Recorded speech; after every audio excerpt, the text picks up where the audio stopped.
와.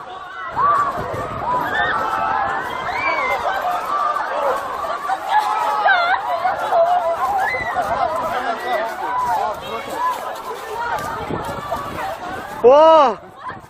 야, 나 이거 처음이야.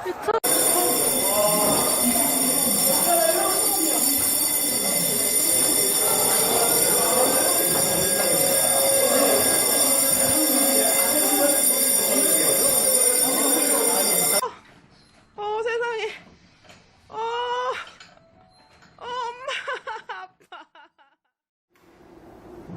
지진, 아직도 남의 일이라고만 생각하십니까?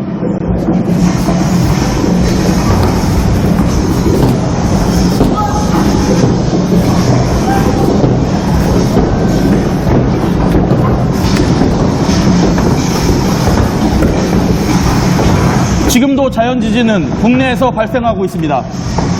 이 영상은 지진이 일어났을 때 행동요령과 지침에 대해서 알려드리겠습니다.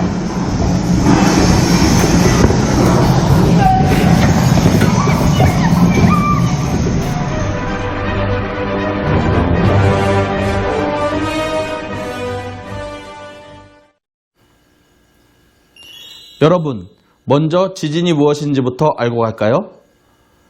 지진은 지구 내부에서 오랜 기간 축적된 에너지가 갑작스럽게 방출되어 지구 또는 지표를 흔드는 현상을 말합니다. 지진은 규모와 진도에 따라 그 양상이 달라지는데, 규모는 지진으로 방출되는 에너지를 지진계로 측정한 크기이며 어느 곳이든 규모는 같습니다.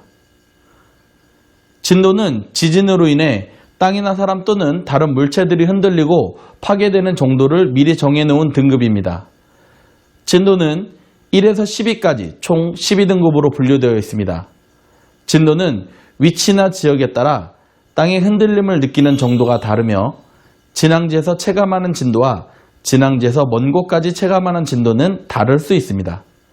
우리 체험관에서는 진도 1에서 7까지 체험할 수 있습니다.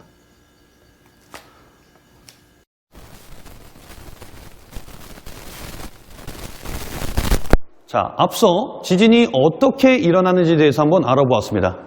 자, 이번에는 우리가 지진 발생 시 장소별 행동 요령에 대해서 한번 배워보도록 할 건데요. 지금 이곳은 우리에게 친숙한 교실 안입니다. 교실에서 지진이 일어난다면 어떤 상황이 펼쳐질지 지금 바로 체험해보도록 해보겠습니다.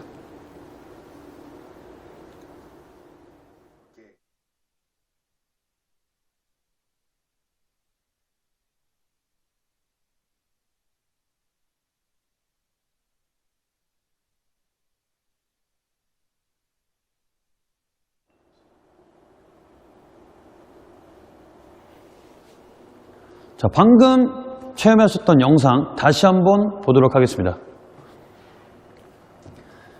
지진이 발생했을 때 당황해서 바깥으로 나가는 친구들이 있습니다.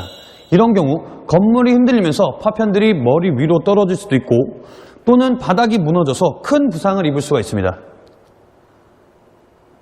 창가에 붙어있는 학생이 있습니다. 이런 행동 역시 굉장히 위험한 행동입니다. 창문이 깨져서 유리 파편들로 인해서 부상을 입을 수가 있고, 중심을 못 잡아서 창밖으로 떨어지는 사고가 발생할 수도 있습니다. 자, 그리고 지진을 인지하고 책상 밑으로 들어가 머리와 몸을 보호하는 친구들이 있습니다. 이런 방법은 위에서 떨어지는 파편들을 막아주고 흔들림이 멈출 때까지 최소한의 안전을 확보할 수가 있습니다.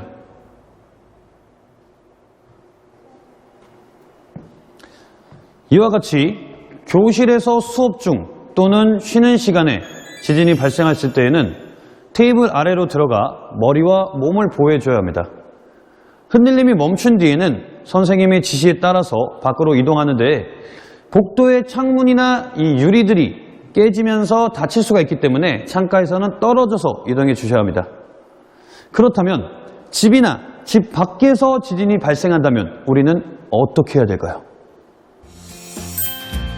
지진 발생 시 자, 따라하세요. 탁자 아래로 들어가 몸을 보호한다. 흔들림이 멈추면 전기와 가스를 차단한다. 문을 열어 출구를 확보한다. 지진, 알아두면 안전합니다. 지진 발생 시 자, 따라하세요. 가방이나 손으로 머리를 보호한다. 건물과 떨어져서 이동한다. 운동장이나 공원 등 넓은 공간으로 대피한다. 지진, 알아두면 안전합니다. 지진이 멈춘 후에 대피한 다음은 우리는 어떻게 해야 할까요? 자, 첫 번째, 부상자를 살펴보고 즉시 구조 요청을 합니다.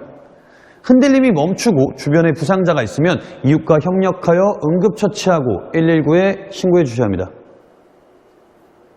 두 번째, 주변 피해 상황에 따라 귀가 여부를 결정합니다.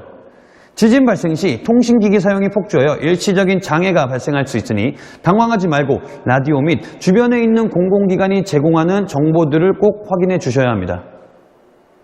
세 번째로는 가정이나 기타 실내로 돌아간 후에는 안전에 유의하며 주변을 확인합니다. 내부 피해 상황을 확인하고 아무래도 안전에 조금 더 의심이 된다면 전문가의 확인을 받도록 합니다. 옷장이나 찬장, 사무실 보관함 등의 물건들이 쏟아져 내려서 부상을 입을 수도 있으니 꼭 문을 열 때는 주의하도록 합니다. 최근 우리나라에서도 지진이 잦게 발생하고 있습니다. 언제 어떻게 발생할지 모르는 자연재해 또는 국가 비상사태로 인해 우리의 안식처가 아닌 밖에서 생존할 수 있는 상황이 올 수도 있습니다. 그렇다면 우리는 이러한 상황을 어떻게 대비해야 할까요? 저희는 이 상황을 대비할 수 있는 바로 이 생존 가방에 대해서 알려드리려고 합니다.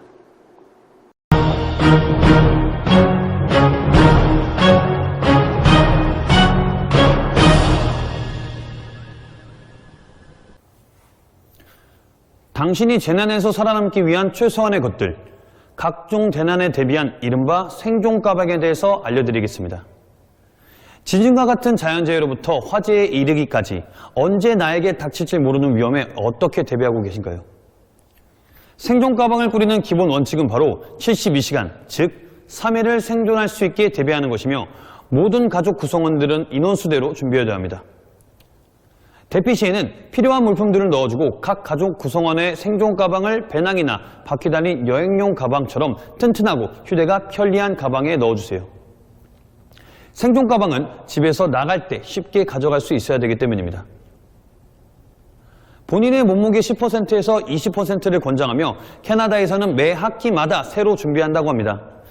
대피 준비물에는 비상식량, 물, 응급약품, 손전 등 라디오 등이 있으며 귀중품이나 중요한 서류는 방수가 되는 비닐팩에 보관하고 가족 연락처, 그리고 행동 요령, 지도, 재난 시 대피할 수 있는 재난 지도 또는 수첩 등을 준비합니다.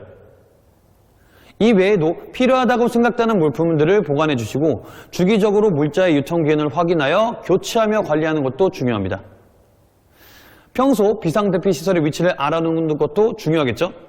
생존 가방 어떻게 꾸리는지 영상으로 보도록 하겠습니다.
평소에 잘 쓰지 않는 물건들을 미리 가족의 인원수만큼 준비하는 것이 사실 쉽지는 않습니다. 쓸 일이 생기지 않으면 더욱 좋겠지만 언제 어디서 일어날지 모르는 이 비상 상황에 미리 대비하고 준비하는 것이 좋습니다. 지진을 비롯한 자연재해, 재난, 비상 상황에 미리 대비하고 대처 방법과 대피 방법을 미리 숙지하고 있다면 우리는 친구들, 가족, 그리고 주변 사람들에게 큰 도움이 될 수가 있습니다. 이번 시간 여러분들에게 도움이 되는 시간이었으면 좋겠고요. 오늘부터라도 가족, 친구들과 함께 생존 가방을 부려 안전에 대비하는 것은 어떨까요? 여러분들의 안전한 나날을 기원하며 이상 서울특별시 교육청 학생교육원 수련지도사 김평범이었습니다.